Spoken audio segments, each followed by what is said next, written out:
Uh, yeah. Uh, yeah. नमस्कार दोस्तों, weekly analysis के वीडियो में आपका स्वागत है। लास्ट टाइम हमने यहाँ पे जो स्टडी किया था कि ये जो एक बेरिश कैंडल हमको दिख रहा है, यहाँ से क्या हमें कंटिन्यूएशन मिल सकता है, नहीं। उसी टाइम हमने क्या बात किया था कि अगर हम यहाँ पे गैप अप ओपन होता है ये लेवल के ऊपर, यहाँ पे ये था 693, अगर इसके ऊपर हम ओपन होते हैं तो यहाँ पे क्या होगा कि जिन्होंने लास्ट वीक जो शॉर्ट किया था उनका स्टॉप लॉस हिट होने लगेगा और आपका मार्केट यहाँ पे फर्दर ऊपर जाएगा। अच्छा खासा शॉर्ट कवरिंग आपको ये लेवल के बाद में दिखा, क्योंकि यहाँ पे क्या था, ओपन इक्वल टू हाई था 17,863, उसके ऊपर निकला और हमने काफ़ी अच्छा सा हायर पे जाके क्लोजिंग किया है। अगर ये कैंडल इसी जगह के आसपास कहीं पे क्लोज होता तो थोड़ा और अच्छा होता, क्योंकि क्या होता फिर वहाँ पे 18,078 के आसपास आपका यहाँ पे एक सपोर्ट बन जाता और नेक्स्ट कैंडल जो बनता वो कहीं पे 290 के आसपास या तो 370 के आसपास जा सकता था। अभी भी यहाँ पे मार्केट में काफ़ी अच्छा सा यहाँ पे हमको पैटर्न के हिसाब से दिख रहा है। लास्ट टाइम यहाँ पे लोग क्या स्टडी कर रहे थे कि यहाँ पे ये एक हेड एंड शोल्डर बन रहा है। लास्ट टाइम जिनका था कि ये था यहाँ पे ये हेड एंड शोल्डर यहाँ पे बनाने का यहाँ पे इन लोग ने स्टडी किया था, पर मार्केट क्या करता है आपकी सोच से थोड़ा आगे चलता है। अभी हमें यहाँ पे क्या करना है वो देख लेते हैं। इस वीडियो में हम कई और भी स्टॉक देखेंगे जिसका हमें वीकली चार्ट पे ही एनालिसिस करेंगे। ज़्यादातर जो लोग हमें फॉलो करते हैं जो निफ्टी 50 के, उसमें से जो हाई बीटा या तो वेटेज वाले स्टॉक हैं हम उसको यहाँ पे स्टडी करेंगे। दोस्तों, अगर आप इस चैनल पर नए हो तो सब्सक्राइब जरूर करना, वीडियो पसंद आए तो लाइक एंड शेयर जरूर करना। तो पहले हम यहाँ पे देख लेते हैं निफ्टी का। अगर हमें यहाँ पे एक बड़ा कैंडल बनाना है जिसका यहाँ पे हो सकता है 413 से लेके 440 के बीच में, ये कैंडल का जो हाई है वो इम्पोर्टेंट रहेगा 18,442। तो हमारे लिए अगर यहाँ पे ध्यान में रखना है तो ये कैंडल का जो लो है वो है यहाँ पे 209। तो मार्केट अगर यहाँ पे ट्यूसडे को, मंडे जो ऑफ है उसके बाद में ट्यूसडे ओपन होता है, हमारा ओपनिंग होना चाहिए यहाँ पे 18,090 के ऊपर और पहले 15 मिनट में हमें 18,100 के ऊपर सस्टेन करके क्लोज करना चाहिए। तो यहाँ पे क्या होगा कि हमें यहाँ पे कंटिन्यू एक बड़ा कैंडल भी बनता हुआ दिख सकता है, जो यहाँ पे पॉसिबल है। पहला 270 और फिर यहाँ पे ये जो कैंडल है जिसका 365 है वहाँ तक हम जाता हुआ देखेंगे, और थर्ड कैंडल जो फिर बाद में बनेगा वो बन सकता है आपका 18,700 तक। इसमें प्रॉब्लम कब आ सकता है वो भी समझ लेते हैं, क्योंकि मार्केट यहाँ पे जिस हिसाब से क्लोज हुआ है, अगर आप देखते हो तो ये पहला आपका रेजिस्टेंस था। अगर यहाँ से आप सिंपल ये लाइन ड्रॉ करते हो तो ये क्या था, आपका रेजिस्टेंस यहाँ पे इसी लेवल के आसपास फेस कर रहा था। तो अगर इसी लेवल को यहाँ पे कंटिन्यू इसको फेस करना है तो क्या करेगा मार्केट कि मार्केट फ्लैट ओपनिंग होगा और फिर ये वापस यहाँ पे 18,100 को क्रॉस नहीं करेगा, और तो फिर क्या करेंगे हम उसी लेवल के आसपास अगर यहाँ पे ट्रेड करता है, कोई भी बेरिश कैंडल मिलता है तो हम छोटा सा स्टॉप लॉस लेके हम शॉर्ट करेंगे। जो हमारा शॉर्ट का रहेगा स्टॉप लॉस वो रहेगा 18,140 का रहेगा। पहला टारगेट आपका 18,000 आएगा, फिर आएगा 17,960। 960 के नीचे क्लोज करने में कामयाब होता है तो ये फिर नेक्स्ट वीक यहाँ पे आपको सेम कैंडल यहाँ पे बन सकता है और यहाँ तक भी आ सकता है 620। कंडीशन ये है कि हम ओपनिंग के बाद में 18,100 के ऊपर सस्टेन ना करें। सेकंड क्या हो सकता है, हम यहाँ पे गैप अप ओपन हो जाते हैं 270 के आसपास। 270 के आसपास गैप अप ओपन होते हैं तो भी हम यहाँ पे शॉर्ट कर सकते हैं, क्योंकि उस टाइम क्या होगा फिर यहाँ पे एक बेरिश कैंडल बनेगा जैसे इस हिसाब से है। सिमिलर आपको यहाँ पे एक कैंडल बनता हुआ दिखेगा। अगर पास्ट में कोई ऐसा है तो मैं यहाँ पे आपको बताता हूँ। अगर कोई ऐसा कैंडल दिखता है कि जैसे यहाँ पे कंटिन्यू मार्केट ऊपर जा रहा है, यहाँ पे एक रेड है, हमारा में भी एक रेड था, दो यहाँ पे ग्रीन, और फिर क्या हुआ गैप अप ओपन हुआ। तो अगर सिमिलर आपको कहीं पे गैप अप ओपन मिलता है तो क्या होगा, जिन्होंने यहाँ से बाय किया है यहाँ से बाय किया है वो प्रॉफिट बुक करेंगे और फिर आपको यहाँ पे एक शूटिंग स्टार जैसा कैंडल भी बनता हुआ दिख सकता है। ये हमारा पॉसिबिलिटी है निफ्टी 50 में। फिर और क्या हो सकता है कि दोजी के लिए क्या होगा कि मार्केट आपका जो ओपन होगा वो यहाँ पे इसी लेवल यानी कि गैप डाउन होगा ओपन 18,000 के आसपास। 18,000 ओपन होने के बाद मार्केट क्या करेगा, 900 का लो भी लगाएगा, 100 का हाई लगाएगा, 18,000 पे क्लोज हो जाएगा। तो ये आपका 300 पॉइंट के बीच में ही यहाँ पे ट्रेड होगा। बैंक निफ्टी, बैंक निफ्टी यहाँ पे कंफर्म एक ब्रेकआउट दिया है ये लेवल के ऊपर जो है 43,078 302 हमारा टारगेट था। अब आपको यहाँ पे क्या ध्यान में रखना है, अगर इसको एन पैटर्न बनाना है तो बहुत ही बड़ा टारगेट हो जाएगा, वो 50 क्रॉस करेगा। पर हमारे लिए पहले क्या होगा कि ये जो है यहाँ पे लेवल वो इम्पोर्टेंट है 44,162 के आसपास। तो ये 44,260 के आसपास है। तो इसके लिए यहाँ पे क्या होगा कि आप देखोगे ये कैंडल का जो लो है वो है यहाँ पे 43,080।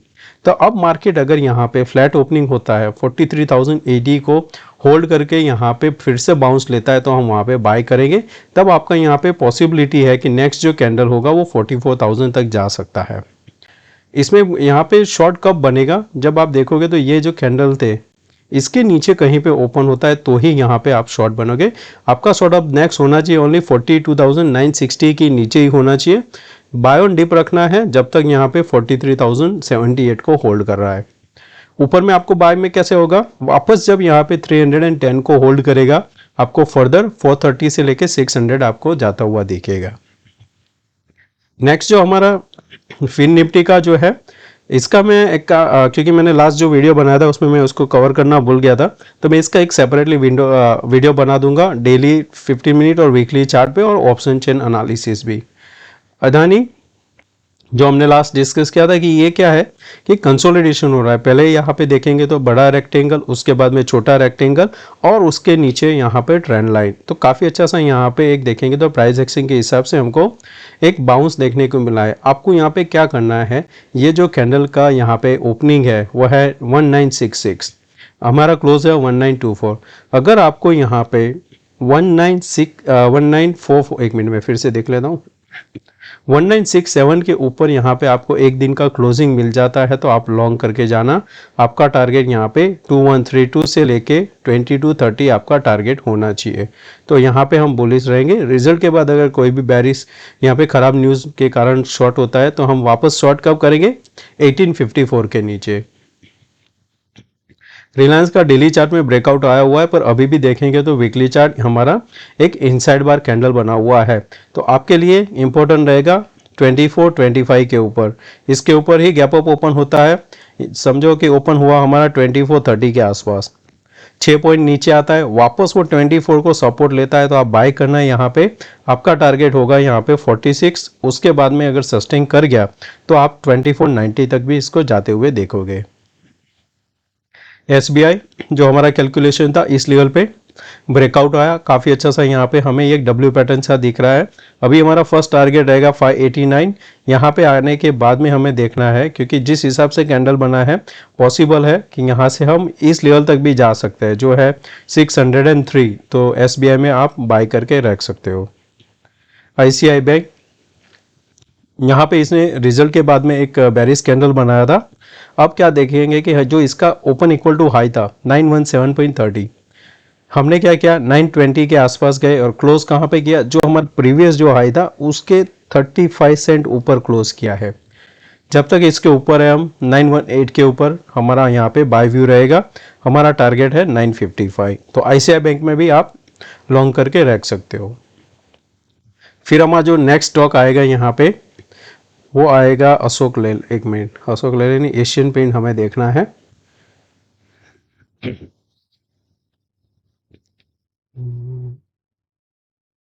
शायद यहाँ से डिलीट कर दिया लगता है, ओके मैं बाद में ऐड कर दूंगा उसको। एक्सिस बैंक है, तो एक्सिस बैंक पे हमें यहाँ पे एक लास्ट जो कैंडल बना हुआ है नेगेटिव कैंडल बना हुआ था, इसका जो 50% फिबोनाची है वो 839 है, क्लोजिंग 860 है। इसमें आपको क्या ध्यान में रखना है कि अगर हम वापस यहाँ पे गैप अप ओपन हो जाते हैं और 868 के ऊपर सस्टेन करते हैं तो आपको यहाँ पे शॉर्ट कवरिंग देखने को मिलेगी। जो वापस आपको 880 और उसके ऊपर सस्टेन किया तो वापस हम 900 जाएंगे। इसको एक्टिवेशन कब होगा, जब ये कैंडल के नीचे हम सस्टेन करेंगे। ऐसे जो कैंडल होती है कहीं पे बीच में बनती है तो हमें इतना या क्लियर ट्रेड नहीं मिलता कंपेयर टू ये हाई पे। जैसे यहाँ पे आप देखोगे ये हाई पे बना था, आपको काफ़ी अच्छा सा शॉर्ट मिला था। अभी यहाँ पे रिसेंटली हमें मिला है, पर आप देखोगे इतना बड़ा हमें ट्रेंड नहीं मिला हुआ है। तो ये अगर कैंडल इस जगह पे होता तो यहाँ पे आइडियल कैंडल था। अभी के लिए हमारा ये न्यूट्रल एक बेरिश कैंडल है, पर इसके ऊपर ओपन होता है तो हम फिर से बाय करेंगे। यहाँ पे हम एशियन पेंट को ऐड कर देते हैं। तो एशियन पेंट में हमें क्या देखना है यहाँ पे, कि जो लास्ट टाइम कंसोलिडेशन हुआ था उसके बाद को हमें यहाँ पे क्या देखने को मिला है कि हैमर कैंडल है, पर हमारे लिए इंपॉर्टेंट रहेगा इसको क्रॉस करना 2915। अब हमारा क्लोजिंग है 2902, कैप अप ओपन होते हैं 2915 के ऊपर सस्टेन करते हैं, फर्दर शॉर्ट कवरिंग आपको 3038 तक का टारगेट यहाँ पे दिला सकती है। फिर है बजाज फाइनेंस। इसके रिजल्ट के बाद में यहाँ पे हमको एक काफ़ी अच्छा सा मूव देखने को मिला है 2 दिन में ही। अगर आप देखोगे इसने 59 से लेके सीधा 6300 तक इसने मूव दिया था। अब आपको क्या ध्यान में रखना है कि यहाँ पे अगर होल्ड कर जाता है एक कैंडल तो आपको फिर वापस ये 6530 तक लेके जाएगा। अगर इसके हाई के ऊपर निकलता है तो भी हम बाय कर सकते हैं, पर आपके लिए जो इम्पोर्टेंट रहेगा यहाँ पे वो रहेगा 6310। 6310 के ऊपर सस्टेन किया तो आप बाय में बैठ सकते हो। नेक्स्ट हमारा स्टॉक रहेगा कि यहाँ पे एक डीएलएफ भी ले लेते हैं, काफ़ी अच्छा सा चला हुआ है अभी। तो डीएलएफ में देखेंगे तो आपको यहाँ पे क्या देखने को मिल रहा है कि ये जो आपका प्रीवियस जोन है वो पूरा एक रेजिस्टेंस जोन है, काफ़ी यहाँ पे वॉलेटाइल हुआ था मार्केट। तो इसको क्लियर मूव देने के लिए आपको यहाँ पे 438 के ऊपर सस्टेन करना पड़ेगा। 438 के ऊपर ये सस्टेन करता है तो आपको यहाँ पे और एक मूव मिलेगा, जो फिर आपको यहाँ पे फिबोनाची से आपका टारगेट बन रहेगा। यहाँ से हम ड्रॉ करते हैं हमारा फिबोनाची, क्योंकि हमेशा हमें लास्ट प्राइस से ही देखना चाहिए। तो हमारा यहाँ पे 1.61 जो बनेगा वो बनेगा 470। तो 470 के लिए हम यहाँ पे ट्रेड करके जा सकते हैं।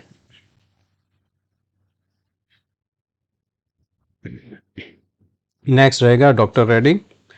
डॉक्टर रेड्डी ने ब्रेकआउट दिया था, एक यहाँ पे फॉलिंग ट्रेंड लाइन था, साथ में एक हॉरिजॉन्टल ट्रेंड लाइन था। उसके बाद में अभी आप देखोगे तो ये जो यहाँ पे जोन था उसी के आसपास जाके अभी हम यहाँ पे आ चुके हैं। तो हमें यहाँ पे क्या कर सकते हैं कि हम यहाँ पे ये एक ड्रॉ कर सकते हैं। ये जहाँ पे ज़्यादातर हमें रेजिस्टेंस फेस करने को मिला था वो जोन था ये वाला। तो यहाँ पे आपको ध्यान में जो रखना है 4960। अगर ये 4960 के ऊपर सस्टेन करेगा तो फिर इसके लिए इतना रुकावट नहीं है, सीधा उसके लिए फिर आएगा 50 to 35 तक का। तो ये आपको एक क्लियर ट्रेड मिल सकता है। तो ऐसे क्लियर ट्रेड के लिए आपको थोड़ा वेट करना पड़ेगा, इसके ऊपर सस्टेन करता है तो लॉन्ग करना। नेक्स्ट हमारा रहेगा H D F C bank.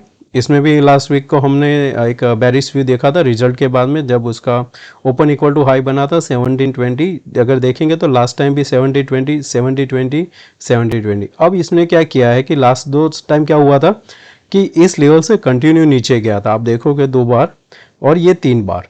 तो अब इसने यहाँ पे होल्ड किया हुआ है। हम कब लॉन्ग करेंगे, जब ये कैंडल का हाई निकलेगा 1697, क्लोज है 1687। 98 के बाद हमें इसमें फिर बाय करेंगे। अब फिर हम क्या करेंगे, हम 1720 के ऊपर जाने के लिए ट्रेड करेंगे, क्योंकि इस 3 बार इसने यहाँ पे रिजेक्शन लिया हुआ है। तो ज़्यादातर लोग क्या करते हैं कि फिर से वो 17,000 के 17,000 स्ट्राइक या तो 1720 का कॉल बेचते हैं। तो इस बार हाई चांस है कि वो ट्रैप होंगे और हम फर्दर ऊपर जाएंगे। कंडीशन क्या रहेगी, 1698 के ऊपर सस्टेन करना है हमें। फिर HDFC सिमिलर है चार्ट, इसने ये लेवल के ऊपर जो सस्टेन करना चाहिए था वहाँ पे फेल किया था। अभी ये इनसाइड बार कैंडल बना है। अगर ये वापस इस लेवल को ब्रेक करता है 2720 तो आपको गिरावट देखने को मिलेगी। इसके ऊपर सस्टेन किया तो आपको एक मूव देखने को मिला। इसमें क्लियर एक वन वे मूव नहीं आएगा, क्योंकि अगर देखेंगे तो यहाँ पे आपको कंसोलिडेशन जोन था ये, तो धीरे धीरे करके ये ऊपर जा सकता है। ICI हमने देख लिया है। फिर काफ़ी लोग बोल रहे थे इंडिया सीमेंट को ध्यान में मीन्स एक रिव्यू देना। तो इंडिया सीमेंट में लास्ट टाइम हमारा ये कंसोलिडेशन था, उसके बाद ब्रेकडाउन आया था। पर ब्रेकडाउन इतना सस्टेन नहीं किया। हमारा टारगेट था 164 और इसका लो लगा था 167 के आसपास। 3 पॉइंट से हमारा टारगेट मिस हो गया था। अब इसने क्या किया है कि प्रीवियस जो लो है उसको होल्ड कर रहा है। तो यहाँ पे एक ट्रेंड लाइन बन रहा है, ये लेवल से। तो ये जो ट्रेंड लाइन अभी बन रहा है, जब तक इसको होल्ड कर रहा है, आप यहाँ पे एक्सपेक्ट कर सकते हो कि ये वापस 199 जा सकता है। तब आपका क्या होगा, यहाँ पे ये जो कंसोलिडेशन जोन है उसके आसपास आएगा। अगर इसी जगह पे कंसोलिडेशन करके फिर ब्रेकआउट देता है तो एक बड़ा टारगेट मिलेगा आपको, ये वापस 228 तक जाएगा। आईटीसी काफ़ी अच्छा सा चला हुआ है, इसमें मैं यहाँ पे एक एक्सपेक्ट कर रहा हूँ कि 432 के आसपास एक प्रॉफिट बुकिंग आना चाहिए। एटलीस्ट 408 से लेके 394 के बीच में आप यहाँ पे बाय कर सकते हो। कोटक बैंक, इसका कुछ रिजल्ट भी आने वाला है। इस लेवल से देखते तो ये इसका रेजिस्टेंस है जो है 1975 के आसपास। अब हमारा क्लोज है 38। अच्छा रिजल्ट के बाद अगर ये 1975 खुलता है तो एक प्रॉफिट बुकिंग आएगा जो वापस आपको 1956 तक लेके जाएगा। ये लेवल अगर होल्ड करता है तो हम फिर से एक ब्रेकआउट देंगे जिसका हाई आएगा 2000। एलटी हमारा टारगेट आ चुका है, यहाँ पे अगर थोड़ा सा डिप मिलता है तो बाय करना वापस 2436 के लिए। मारुति ने यहाँ पे भी रिजल्ट के बाद में एक हमको बैरिश कैंडल, और जो कैंडल था बहुत ही बैरिश यानी कि मारूबुजू टाइप सा बना था। इसके बाद में हमने फर्दर लो बनाया। अब इसको हमें शॉर्ट करने के लिए बेस्ट क्या रहेगा, शॉर्ट हमें करना है 8550 के नीचे हमें इसको शॉर्ट करना है। हमारा टारगेट होगा यहाँ पे वापस 8400 फर्स्ट होगा, इसके नीचे ब्रेक किया तो 8100 हमारा टारगेट रहेगा। नेक्स्ट देखते हैं, रिलायंस हमने देख लिया है, आरबीएल, एसबीआई देख लिया है, स्टार, सन फार्मा। इसमें ये एक पैटर्न यहाँ पे था कि हेड एंड शोल्डर का पैटर्न कंफर्मेशन के लिए अभी हमारा ये जो मेक और ब्रेक के आसपास खड़ा हुआ है, ये 988 के ऊपर अगर सस्टेन करने लगेगा तो ये पैटर्न फेल हो जाएगा और ये वापस अटेम्प्ट करेगा 1000 की ओर। अगर 990 को ब्रेक नहीं करता है तो छोटा सा रिस्क लेना 10 पॉइंट का, आप उसको शॉर्ट कर सकते हो। एट द एंड 920 हमारा टारगेट रहना चाहिए। नेक्स्ट, अच्छा यहाँ पे हमने इन्फी को शायद मिस कर दिया, हाँ ओके। इन्फी में लास्ट यहाँ पे एक हैमर कैंडल बना हुआ है, ये एक ऐसी जगह पे अभी ये होल्ड कर जाता है ना तो एक आइडियल रहेगा कि हमारा स्टॉप लॉस ये रहेगा 1190 के आसपास और हम इसको बाय कर सकते हैं। अभी जो हाई है उसके ऊपर निकलता है तो भी बाय करना, ये धीरे धीरे ऊपर आके ये जो गैप है वो फिल करने आएगा तो आप यहाँ पे थोड़ा थोड़ा करके बाय कर सकते हो। हमारा टारगेट 1360 रहेगा। वापस यहाँ पे हम इसको कवर करते हैं। नेक्स्ट टाटा मोटर जिस हिसाब से हमारा यहाँ पे ब्रेकआउट एक एक्सपेक्टेड था, 488 का हाई लगाया, अभी भी ये 494 तक जा सकता है तो आप उसमें बाय बने रहना। टीसीएस सिमिलर, जैसे इन्फी में ये होल्ड कर रहा था लो, इसमें भी यहाँ पे इसमें देखेंगे तो आपको एक आरएसआई का आपको पॉजिटिव डाइवर्जन दिख रहा है क्योंकि ये लोअर लो लगा रहा है और आपका जो आरएसआई है वो यहाँ पे हायर लो लगा रहा है, तो एक पॉजिटिव डाइवर्जन के हिसाब से आपको यहाँ पे एक बाइंग सिग्नल मिला है। अब आपका जो फ्रेश बाय बनना चाहिए वो 3230 के बाद में बनना चाहिए। इसके ऊपर कंफर्मेशन मिलेगा आपको डब्ल्यू का, तब आपका लंबा टारगेट आएगा 3577 के। एक और ले लेते हैं विप्रो यहाँ पे एक पैरेलल ट्रेंड लाइन के अंदर चल रहा है। रिजल्ट के बाद भी एक काफ़ी अच्छा सा मूव आया था। हमें यहाँ पे जो ध्यान में रखना है 394 को ब्रेक करता है तो ये यहाँ पे रेजिस्टेंस लेगा 400 के आसपास। 400 के आसपास आप प्रॉफिट बुक कर सकते हो, वेट करना। वापस जब फिर से डिप मिलता है 390 होल्ड करता है तो बाय करेंगे फॉर द टारगेट ऑफ 413। तो दोस्तों मैं आशा करता हूँ आज का ये वीडियो पसंद आया होगा। पसंद आया तो प्लीज़ लाइक एंड शेयर जरूर करना। थैंक यू दोस्तों, मिलते हैं नए वीडियो में। Take care, bye bye.